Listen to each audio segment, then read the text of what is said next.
25 hommes en une seule nuit.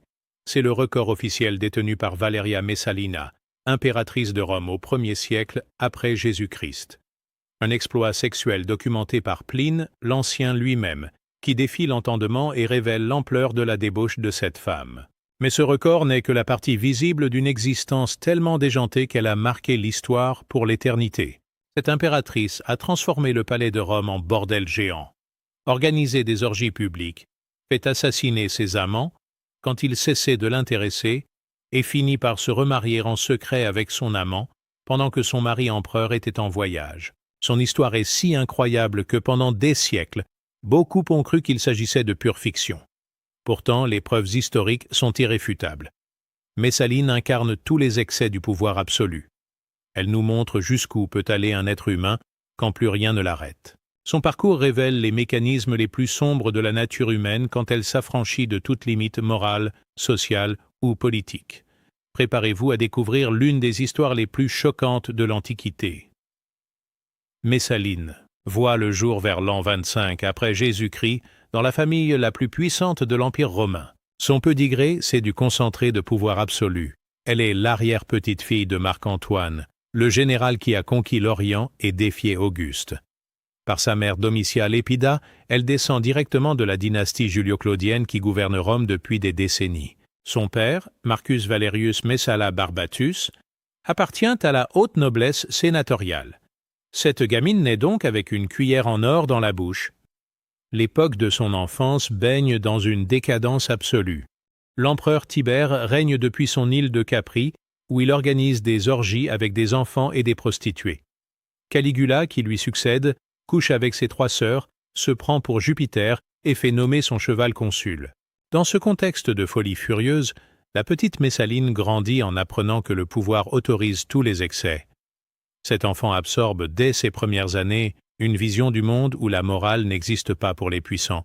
Elle voit des empereurs violés, torturés et assassinés sans conséquence. Elle observe des impératrices manipulées, corrompre et empoisonner pour assouvir leurs ambitions.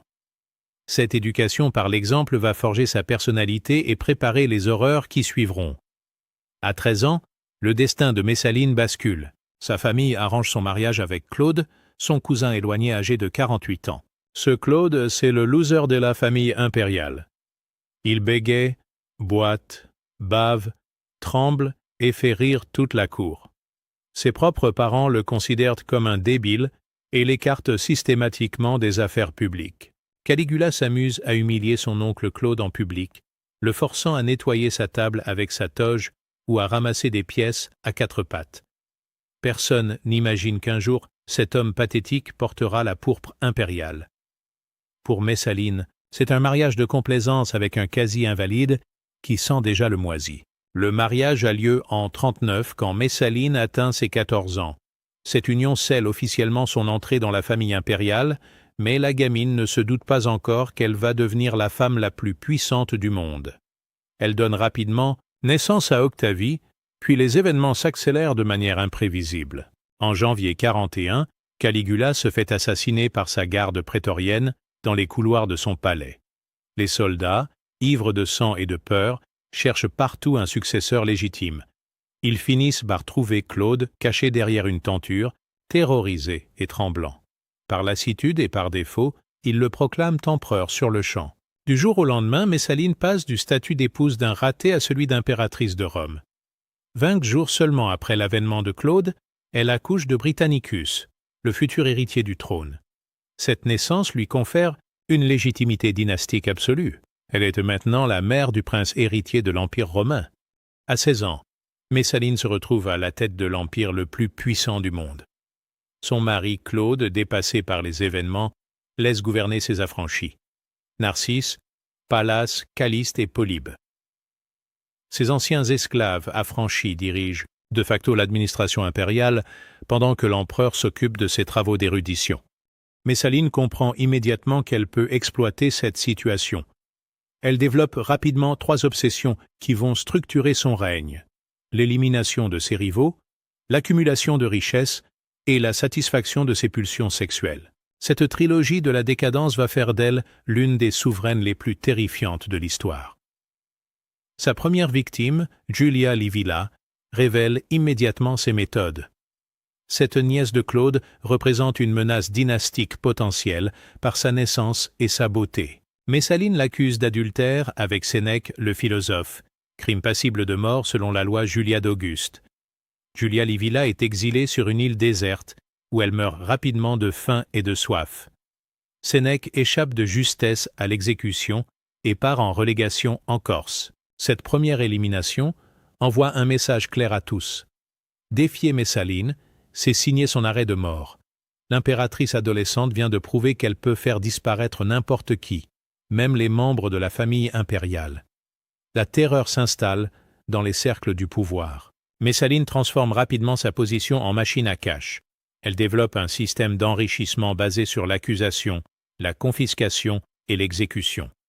Dès qu'elle repère une grosse fortune, elle trouve un prétexte pour faire condamner son propriétaire et s'emparer de ses biens. Elle vend les commandements militaires aux plus offrants, négocie les gouvernements de province comme des marchandises, fait payer les droits de cités romaines au prix fort. Les postes de sénateur, de consul, de prêteur deviennent des denrées commerciales qu'elle écoule selon ses besoins financiers. Le consul Valerius Asiaticus fait les frais de cette méthode.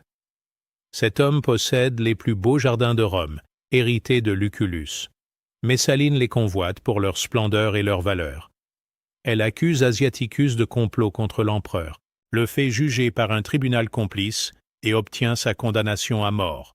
Résultat, elle récupère les jardins et toute la fortune du consul. Poppaea Sabina, mère de la future épouse de Néron, subit le même traitement. Cette femme riche et influente déplaît à Messaline par sa beauté et son indépendance. L'impératrice l'accuse d'adultère, la fait condamner et confisque tous ses biens. Poppaea Sabina meurt dans l'exil pendant que Messaline dilapide sa fortune. En quelques années, l'impératrice accumule des richesses colossales. Elle possède des palais dans tout l'Empire, des domaines immenses, des trésors d'art inestimables. Cette fortune lui donne un pouvoir d'influence considérable sur tous les rouages de l'administration impériale. Mais l'argent et le pouvoir politique ne suffisent pas à Messaline. Cette femme développe parallèlement un appétit sexuel qui va défier l'entendement. Elle commence par collectionner les amants dans toutes les classes sociales romaines. Gladiateurs, esclaves, sénateurs, affranchis, soldats, elle couche avec tout ce qui bouge sans distinction de rang ou de condition. Son premier amant célèbre, c'est Mnester, un acteur pantomime d'une beauté légendaire. Cet homme avait déjà fait craquer l'empereur Caligula, qu'il embrassait passionnément en public pendant les représentations théâtrales. Mnester possède un physique de dieu grec et un talent d'acteur exceptionnel qui fait chavirer tout Rome. Quand Messaline lui fait des avances, Mnester refuse par prudence. Il connaît la réputation de l'impératrice et craint pour sa vie. Mauvais calcul, refuser Messaline, c'est s'exposer à sa vengeance. L'impératrice trouve rapidement la solution pour contourner ce refus. Elle demande à Claude d'ordonner officiellement à Mnester d'obéir en tout à sa femme. L'empereur naïf accepte cette requête sans comprendre les implications sexuelles. Il signe un décret impérial obligeant l'acteur à satisfaire tous les désirs de l'impératrice. Dès lors, Mnester devient l'esclave sexuel officiel de Messaline. Elle abuse de lui sans retenue, le convoque à toute heure du jour et de la nuit, l'exhibe comme un trophée dans ses appartements. Elle fait même couler une statue en bronze de son amant pour pouvoir l'admirer en permanence. Rapidement, Messaline transforme une aile entière du palais impérial en maison close géante. Elle organise des orgies monumentales où elle force l'élite romaine à participer. Ces divertissements deviennent un instrument de domination politique redoutable. Les femmes mariées de l'aristocratie doivent coucher avec leurs amants devant leur époux. Ceux qui acceptent cette humiliation publique reçoivent des promotions, des richesses, des privilèges. Ceux qui refusent avec trop de véhémence disparaissent définitivement dans les geôles du palais. Cette stratégie permet à Messaline de contrôler la haute société par le chantage sexuel. Les sénateurs vivent dans la terreur permanente de recevoir une invitation aux fêtes de l'impératrice. Refuser, c'est risquer sa vie et celle de sa famille. Accepter, c'est perdre sa dignité, mais conserver son statut social. Messaline perfectionne ce système de domination en créant un réseau d'espions et de délateurs. Elle place ces créatures dans toutes les maisons patriciennes pour surveiller les faits et gestes de l'élite, chaque conversation privée, chaque liaison secrète, chaque critique murmurée remonte jusqu'à elle. Cette surveillance généralisée transforme Rome en prison à ciel ouvert. Plus personne n'ose exprimer la moindre opposition à l'impératrice. La peur paralyse les institutions et permet à Messaline de gouverner par la terreur. Même ces orgies palatiales ne suffisent pas à satisfaire l'appétit sexuel de Messaline. La nuit, quand Claude sombre dans ses insomnies studieuses, elle sort discrètement du palais déguisée en prostituée commune. Elle met une perruque blonde pour masquer ses cheveux noirs caractéristiques et file vers les quartiers chauds de Rome. Juvénal raconte dans sa 6e satire qu'elle fréquente assidûment les lupanars de Subure, le quartier le plus sordide de la capitale. Ces bordels infects regorgent de prostituées de bas étage, d'esclaves sexuels et de clients issus des couches populaires. L'impératrice de Rome vient s'encanailler dans ces bouges répugnants. Elle se fait appeler Lysiska dans ses établissements sordides. Une cellule lui est réservée en permanence avec son nom de guerre affiché sur un panneau de bois. L'impératrice du monde romain se déshabille entièrement dans ces bordels puants, ne gardant qu'une résille d'or pour maintenir ses seins. Messaline passe des nuits entières dans ses lupanars, enchaînant les clients sans interruption. Elle couche avec des artisans, des esclaves, des marins, des soldats en permission. Tous ces hommes ignorent qu'ils baissent avec la femme la plus puissante de l'Empire. Au petit matin, elle rentre au palais, fatiguée des hommes, mais jamais rassasiée, selon l'expression immortelle de Juvénal. Elle rapporte dans la couche impériale l'odeur des bordels, mélange de sueur, d'urine et d'encens bon marché. Cette puanteur de débauche imprègne les draps pourpres de la dignité impériale. Un jour, Messaline décide de frapper un coup d'éclat qui marquera l'histoire pour l'éternité. Elle veut prouver qu'aucune femme à Rome ne peut l'égaler dans l'art de la fornication. Son orgueil la pousse à lancer un défi public à la prostituée la plus réputée de la capitale. Cette rivale, c'est une professionnelle expérimentée qui jouit d'une réputation exceptionnelle dans tous les milieux du plaisir romain. Elle officie dans les bordels les plus luxueux, satisfait une clientèle aristocratique et pratique toutes les spécialités sexuelles imaginables. Cette femme représente l'excellence dans son domaine. Le défi est simple mais redoutable. Voir qui des deux peut coucher avec le plus d'hommes en l'espace de 24 heures consécutives. Cette compétition va se dérouler publiquement, avec des témoins officiels et un décompte rigoureux. Rome entière retient son souffle devant cette confrontation inédite.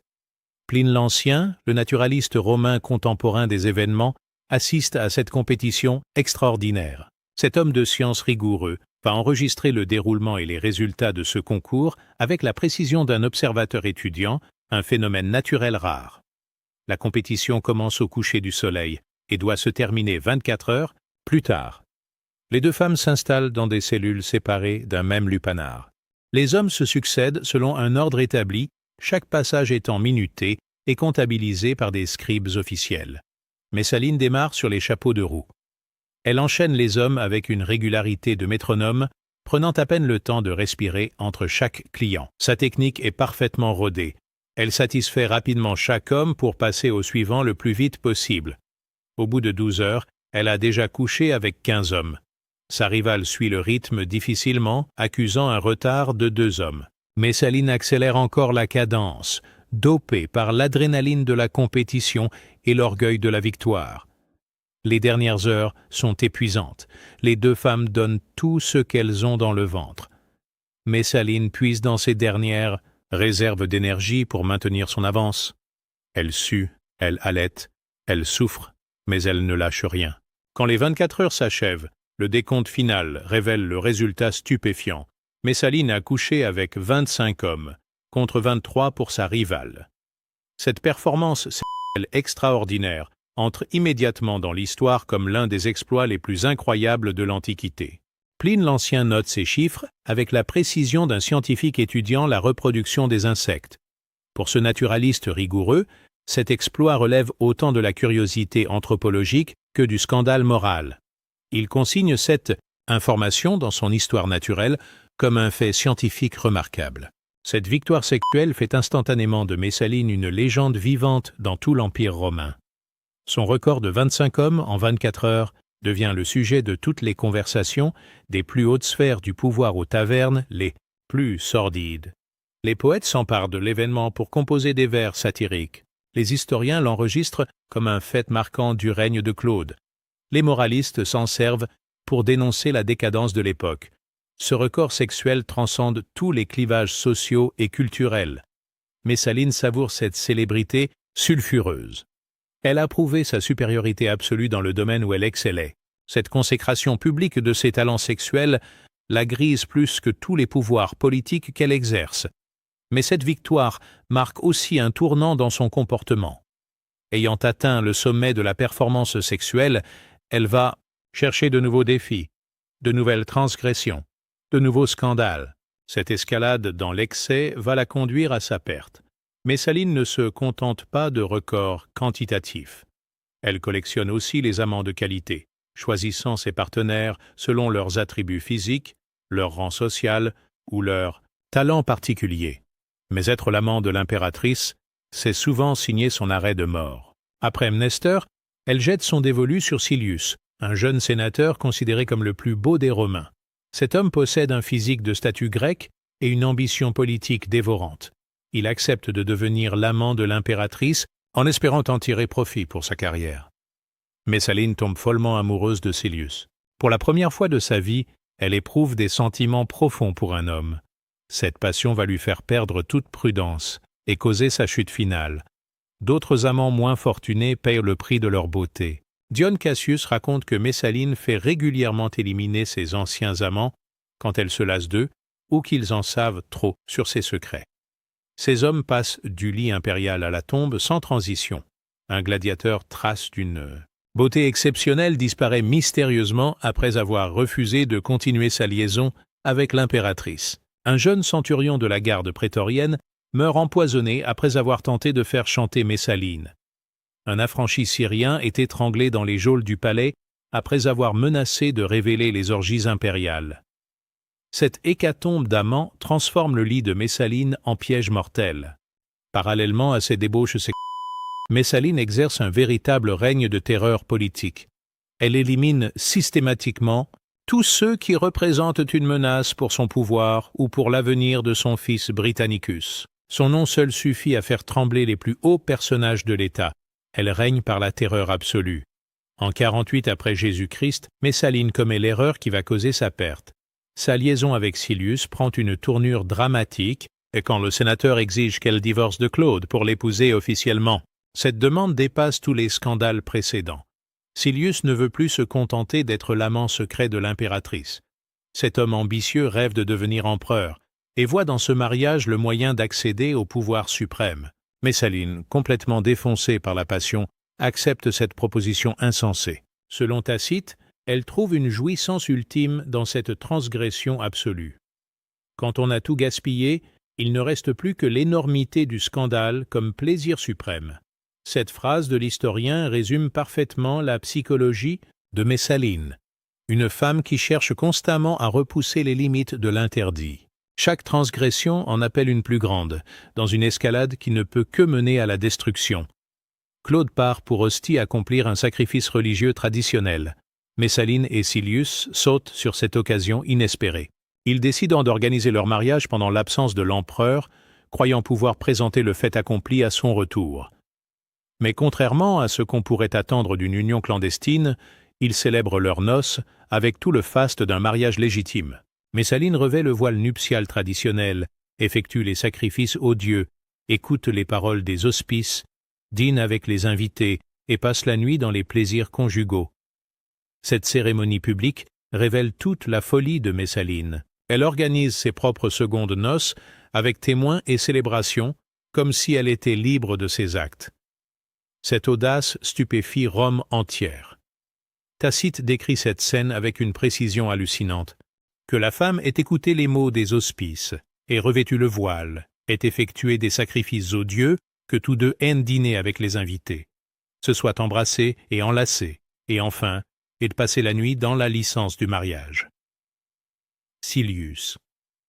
et Messaline croit pouvoir imposer leur coup de force. Il compte sur l'appui de certains sénateurs mécontents et sur la faiblesse notoire de Claude. Le nouveau marié rêve déjà de ceindre la couronne impériale. Quand la nouvelle de ce mariage parvient à Claude à Ostie, l'empereur entre dans un état de choc profond. Ses messagers doivent lui répéter l'information plusieurs fois avant qu'il ne comprenne l'ampleur de la trahison. Claude, habituellement faible et indécis, révèle pour une fois une détermination sans faille. Il comprend qu'il s'agit d'une tentative de coup d'État déguisée en affaire sentimentale. Sa survie politique et physique est en jeu. L'affranchi Narcisse prend immédiatement les choses en main. Cet homme intelligent comprend que l'hésitation pourrait être fatale. Il sait que Claude, sous l'influence de Messaline, finit toujours par pardonner ses écarts. Narcisse organise le retour immédiat de l'empereur à Rome et fait arrêter Silius avec tous ses complices. Il agit avec une rapidité et une efficacité redoutables, déployant les forces prétoriennes pour nettoyer la capitale. La justice impériale frappe avec une violence inouïe. Silius et plus de 15 de ses complices sont arrêtés, jugés et exécutés dans la même journée. L'interrogatoire est expéditif. Tous avouent rapidement leur participation au complot. Silius espère peut-être sauver sa peau en invoquant l'amour et la manipulation. Mauvais calcul. Son mariage avec Messaline est justement considéré comme un acte de haute trahison. Il meurt sous les coups de hache du bourreau. Parmi les victimes figure un des sénateurs, des chevaliers, des affranchis influents. Tous ceux qui ont participé de près ou de loin à cette cérémonie maudite périssent dans l'heure. Leurs biens sont confisqués, leurs familles déchues de leurs privilèges. Cette exécution massive révèle l'ampleur de la conspiration. Messaline avait réussi à convaincre une partie de l'élite romaine de soutenir son coup de force. La répression brutale décourage définitivement toute velléité d'opposition. Pendant que ses complices se sont massacrés, Messaline se terre dans les jardins de Lucullus, ces mêmes jardins qu'elle avait confisqués en faisant exécuter leurs précédents propriétaires. L'ironie de la situation ne lui échappe pas. Elle va mourir dans une propriété volée à l'une de ses victimes. Elle tente désespérément de joindre Claude pour obtenir une audience. L'impératrice rédige plusieurs messages suppliants, invoquant leur mariage, leurs enfants communs, les années passées ensemble. Dans sa détresse, elle promet de renoncer à tous ses amants et de redevenir une épouse fidèle. Mais Narcisse intercepte systématiquement tous ces messages. L'affranchi connaît parfaitement le pouvoir de séduction de Messaline sur Claude. Il sait qu'une seule entrevue pourrait tout changer, que l'empereur finirait par pardonner comme il l'a toujours fait. Narcisse prend donc la décision dramatique d'agir sans attendre les ordres officiels. Il comprend que la raison d'État exige l'élimination immédiate de Messaline. Cette femme représente un danger permanent pour la stabilité de l'Empire. Narcisse envoie un tribun militaire et des centurions dans les jardins où se cache Messaline. Leurs ordres sont clairs et sans appel. Exécuter l'impératrice immédiatement, sans procès ni jugement. Cette décision est prise au nom de la sécurité de l'État. Quand les soldats arrivent dans les jardins, ils trouvent Messaline effondrée près d'une fontaine. Cette femme qui a fait trembler Rome pendant des années n'est plus qu'une épave, suppliante. Elle comprend immédiatement que sa dernière heure est venue. Elle tente d'abord de fuir, courant à travers les allées comme une bête traquée. Mais les soldats la rattrapent rapidement. Elle essaie alors de négocier, proposant ses richesses, ses secrets, ses influences. Les centurions restent inflexibles. Face à l'inévitable, Messaline trouve le courage de choisir sa mort. Elle refuse de mourir comme une victime passive et reprend le contrôle de sa destinée. Cette femme qui a vécu dans l'excès veut mourir dans la dignité. Elle saisit l'épée du tribun et la place contre sa poitrine. D'un mouvement brusque, elle force le soldat à la transpercer. Le fer traverse son cœur d'un coup sec. Messaline s'effondre dans son propre sang, les yeux grands ouverts vers le ciel. Cette fin tragique et théâtrale marque la conclusion d'une des vies les plus extraordinaires de l'histoire humaine. L'impératrice qui avait défié tous les interdits meurt dans les jardins d'une de ses victimes, tuée par l'épée de l'État qu'elle avait voulu renverser. Immédiatement après la mort de Messaline, le Sénat romain vote la damnatio memoriae, la condamnation de sa mémoire. Cette procédure vise à effacer complètement son existence des archives officielles et de la mémoire collective. Les ordres sont expédiés dans tout l'Empire. Le nom de Messaline doit être buriné sur toutes les inscriptions publiques. Les monnaies frappées dans les provinces portant son effigie sont défigurées ou fondues. Ses statues sont mutilées à coups de marteau et de ciseaux jusqu'à devenir méconnaissables. Cette volonté d'effacement total révèle l'ampleur du traumatisme causé par le règne de Messaline. Les autorités romaines veulent faire comme si cette impératrice scandaleuse n'avait jamais existé. Elles espèrent ainsi purifier l'image de l'institution impériale. Mais cette tentative d'effacement échoue partiellement. L'histoire de Messaline est trop extraordinaire pour disparaître complètement. Elle survit dans les témoignages des historiens et les ragots de la rue. Son nom devient synonyme de débauche absolue. Claude lui-même semble vouloir oublier. Traumatisé par cette trahison ultime, il demande à sa garde prétorienne de l'exécuter s'il envisage jamais de se remarier. Cette promesse pathétique révèle à quel point l'empereur a été détruit psychologiquement par les agissements de sa femme. Malgré la damnatio memoriae, l'histoire de Messaline traverse les siècles grâce aux témoignages des grands historiens romains. Tacite consacre plusieurs chapitres de ses annales à son règne, décrivant avec un luxe de détails ses excès et ses crimes. Suétone évoque ses débauches dans sa vie de Claude, confirmant les éléments les plus scandaleux de sa biographie. Juvénal l'immortalise dans sa 6e satire, la transformant en symbole éternel de la luxure féminine. Ces 3 sources concordent sur l'essentiel. Cette femme a vécu tous les excès imaginables. Pline l'Ancien apporte la caution scientifique avec ses observations précises sur le record des 25 hommes. Son témoignage contemporain des événements possède une valeur historique incontestable. Ce naturaliste rigoureux n'avait aucune raison d'inventer de tels chiffres. Dion Cassius, historien du IIIe siècle, reprend et complète ces témoignages. Il confirme la réalité des orgies palatiales et des éliminations politiques. Tous ces auteurs, malgré leurs différences d'époque et de style, convergent vers le même portrait terrifiant. Ces témoignages historiques transforment progressivement Messaline en figure mythologique. Elle devient l'incarnation absolue de la débauche féminine, le modèle de référence pour toutes les femmes de pouvoir accusées d'excès sexuels. Son nom traverse les frontières et les siècles. Marie-Antoinette sera qualifiée de Messaline française par les pamphlétaires révolutionnaires. Catherine de Médicis, Frédégonde, toutes les souveraines jugées trop indépendantes subissent cette comparaison infamante. Cette persistance révèle combien l'histoire de Messaline frappe les imaginations masculines. Elle cristallise les peurs ancestrales face aux femmes de pouvoir et sert d'instrument de propagande politique contre les souveraines dérangeantes. Les artistes s'emparent également de son personnage. Peintres, sculpteurs, romanciers trouvent dans sa vie un réservoir inépuisable d'inspiration. Au XIXe siècle, elle inspire des dizaines de romans et de drames. Le cinéma du XXe siècle en fait une mangeuse d'hommes archétypale. L'analyse moderne, réalité ou propagande. Les historiens contemporains tentent aujourd'hui de démêler la réalité historique de la légende noire qui entoure Messaline. Certains éléments de sa biographie relèvent manifestement de la calomnie politique et de la misogynie antique. Il faut replacer son histoire dans le contexte de l'époque. La Rome du 1er siècle vit effectivement dans une débauche généralisée. Les mœurs sexuelles sont très libres pour l'élite masculine. De nombreuses patriciennes se font officiellement enregistrer comme prostituées pour échapper aux lois restrictives sur l'adultère. Messaline n'est donc pas une exception totale dans son époque. Sa particularité réside dans l'exercice brutal du pouvoir politique et dans l'exhibition publique de ses transgressions. Elle refuse l'hypocrisie habituelle des puissants et assume ses excès au grand jour. Le record des 25 hommes, bien qu'attesté par Pline l'Ancien, peut relever de l'exagération ou de la rumeur. Mais même divisé par 2 ou par 3, ce chiffre reste extraordinaire. L'essentiel n'est pas la précision arithmétique, mais la réalité d'une sexualité hors norme. La mort de Messaline traumatise durablement l'Empire romain. Elle révèle les faiblesses du système politique.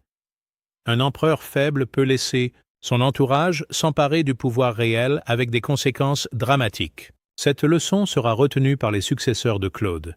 Néron, Vespasien, Trajan développeront des mécanismes de contrôle plus stricts sur leur entourage. L'affaire Messaline devient un cas d'école pour tous les futurs empereurs. L'épisode renforce également le pouvoir des affranchis impériaux. Narcisse, en éliminant Messaline, prouve qu'il peut prendre des décisions vitales pour l'Empire. Cette montée en puissance des anciens esclaves transforme durablement les équilibres politiques romains. La crainte des femmes de pouvoir s'enracine profondément dans la mentalité impériale. Les épouses d'empereurs suivantes seront surveillées de près et cantonnées dans des rôles décoratifs. L'exemple de Messaline servira de repoussoir pendant des siècles. Au-delà des excès et des crimes, Messaline incarne paradoxalement certaines revendications modernes. Femme de pouvoir dans une société patriarcale, elle refuse les limitations imposées à son sexe. Sa sexualité devient une arme de domination autant qu'un plaisir personnel. Elle revendique une liberté sexuelle totale à une époque où seuls les hommes en jouissent. Cette transgression des normes de genre explique en partie la violence de la répression qu'elle subit. Une femme qui, comme un homme, dérange l'ordre établi.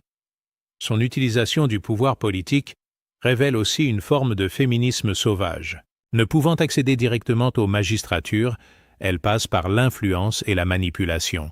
Cette stratégie pousse la logique féminine de l'époque jusqu'à ses ultimes conséquences. Sa mort souligne tragiquement la fragilité du pouvoir féminin dans l'Antiquité. Malgré sa position d'impératrice et de mère de l'héritier, elle peut être éliminée en quelques heures quand elle va trop loin dans ses provocations. L'histoire de Messaline enseigne plusieurs leçons qui transcendent les époques. D'abord, le pouvoir absolu corrompt absolument. Sans contre-pouvoir effectif, même une adolescente peut devenir un monstre politique. Ensuite, la transgression appelle la transgression dans une escalade sans fin. Quand tous les interdits tombent, seule la destruction finale peut mettre un terme à cette spirale. Messaline illustre parfaitement cette mécanique autodestructrice. Enfin, l'hypocrisie sociale a ses limites. On peut tout faire en privé dans les sociétés permissives, mais l'exhibition publique du vice finit toujours par provoquer une réaction violente. La discrétion reste la clé de la survie politique. Ces enseignements résonnent encore aujourd'hui dans nos démocraties modernes. Les scandales politico-sexuels suivent toujours les mêmes schémas. Excès privés, révélations publiques, chute brutale des responsables. Que révèle le comportement de Messaline sur la nature humaine? Cette femme semble animée par une compulsion irrépressible, repousser constamment les limites de l'interdit. Chaque transgression en appelle une plus grande, dans une fuite en avant qui ne peut que mener au désastre. Chaque homme séduit devient un instrument de domination. Chaque interdit brisé affirme sa toute-puissance sur les normes sociales. La dimension autodestructrice de son comportement interpelle les psychologues modernes. Messaline semble consciente qu'elle va trop loin, mais ne peut s'arrêter. Cette pulsion de mort traverse toute son existence comme un fil rouge. Son mariage avec Silius révèle cette logique suicidaire. Elle sait pertinemment que cette transgression ultime causera sa perte, mais elle ne peut résister à l'attrait du scandale absolu. L'autodestruction devient son dernier plaisir. Pourquoi Messaline a-t-elle sombré dans de tels excès? Plusieurs hypothèses s'affrontent. Sa jeunesse extrême au moment de l'accession au pouvoir a pu jouer un rôle déterminant. À 16 ans, elle se retrouve à la tête de l'Empire sans préparation ni garde-fou. L'environnement familial a également pu l'influencer. Grandir dans la dynastie julio-claudienne, c'est baigner dès l'enfance dans la violence et la corruption. Les empereurs précédents ont donné l'exemple de tous les excès possibles. La faiblesse de Claude constitue un autre facteur explicatif. Face à un mari incapable d'exercer son autorité, Messaline a pu développer un sentiment de toute puissance. L'absence de limite conduit naturellement au débordement. Enfin, sa position de mère de l'héritier lui confère une légitimité politique qu'elle exploite sans retenue. Cette responsabilité dynastique justifie à ses yeux tous les moyens employés pour éliminer les rivaux de son fils. L'histoire de Messaline influence durablement la perception des femmes de pouvoir dans l'Antiquité. Elle devient le contre-modèle par excellence, l'exemple de ce qu'une épouse ne doit jamais devenir. Les impératrices suivantes subissent le poids de cet héritage. Elles doivent constamment prouver leur vertu pour échapper aux comparaisons avec Messaline. Cette surveillance constante limite leur marge de manœuvre politique. Le mythe de Messaline renforce également les stéréotypes misogynes sur la sexualité féminine. Elle incarne la femme insatiable, qui dévore les hommes, fantasme masculin récurrent qui traverse les cultures. Paradoxalement, elle devient aussi un modèle de transgression pour certaines femmes en quête de liberté. Son refus des normes sociales inspire les rebelles de toutes les époques, même si son exemple mène à la catastrophe. La figure de Messaline inspire les artistes pendant des siècles. Les peintres du XIXe siècle multiplient les représentations de ces débauches, mélange de fascination et de réprobation morale. Gustave Moreau lui consacre plusieurs toiles où elle apparaît comme une allégorie de la luxure. Rochegrosse la peint dans ses derniers instants, femme déchue aux cheveux défaits. Ses œuvres révèlent l'ambiguïté du regard masculin sur cette figure transgressive. La littérature s'empare également de son personnage. Balzac, Flaubert, D'Annunzio trouvent en elle l'incarnation de la femme fatale. Ces auteurs exploitent le potentiel dramatique de sa destinée exceptionnelle. Le cinéma du XXe siècle transforme Messaline en vedette du péplum. Ses films, souvent caricaturaux, perpétuent son image de dévoreuse d'hommes tout en édulcorant ses crimes politiques. Le record sexuel de Messaline continue d'interroger les sexologues modernes. 25 hommes en 24 heures. Est-ce physiologiquement possible? Les spécialistes se divisent sur cette question. Certains considèrent ce chiffre comme fantaisiste, relevant de l'exagération antique. D'autres estiment qu'avec une technique appropriée et une résistance exceptionnelle, cet exploit reste dans le domaine du possible. L'essentiel n'est pas la vérification scientifique, mais la symbolique de ce record. Il illustre parfaitement l'excès absolu qui caractérise toute l'existence de Messaline. Vraie ou fausse, cette anecdote résume son personnage. Cette performance légendaire fait d'elle une pionnière involontaire de la libération sexuelle féminine. Elle revendique le droit au plaisir sans limite, anticipant de 2000 ans certaines revendications féministes modernes. L'histoire de Messaline résonne encore dans nos sociétés contemporaines. Elle pose des questions universelles sur les rapports entre pouvoir et sexualité, sur les limites de la liberté individuelle, sur le prix de la transgression.